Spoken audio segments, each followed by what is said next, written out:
Dunia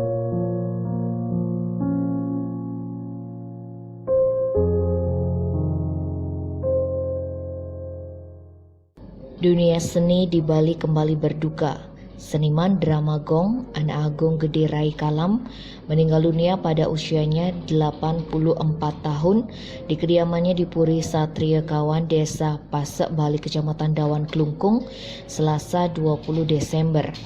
Sebelum menghembuskan napas terakhirnya, seniman yang dikenal dengan peran Patih Anom ini memang sakit sejak lama. Ia menderita diabetes dan sudah beberapa kali dirawat di rumah sakit. Salah satu putrinya, Ana Agong, istri Oka Yuniari, menyatakan ayahnya lebih banyak menghabiskan waktu di tempat tidur. Sehari sebelum meninggal dunia masih bisa diajak bicara, bahkan sempat meminta rambutnya dicukur dan kukunya dipotong. Permintaan itu pun dipenuhi oleh salah satu cucunya. Ana Agong Gede Rai Kalam meninggalkan 5 orang anak perempuan. Di mata anak-anaknya, almarhum adalah sosok orang tua yang bijaksana. Almarhum dikenal sebagai legenda drama gong yang aktif sekitar 1960-an hingga 1990-an.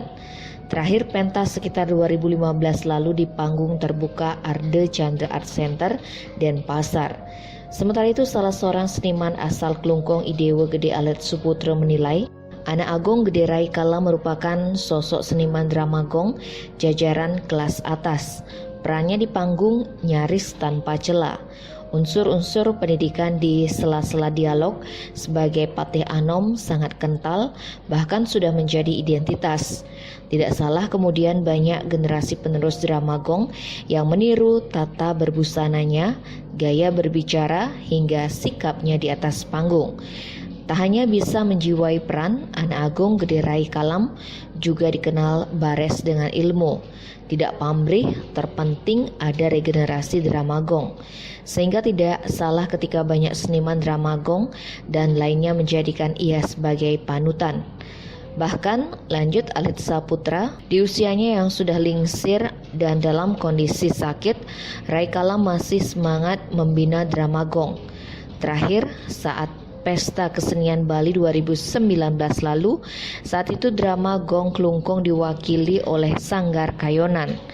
Tak sebatas aktif membina ketika persiapan pentas, dalam kondisi sakit masih ikut mengantar pentas ke Art Center. Tim Bali Express melaporkan.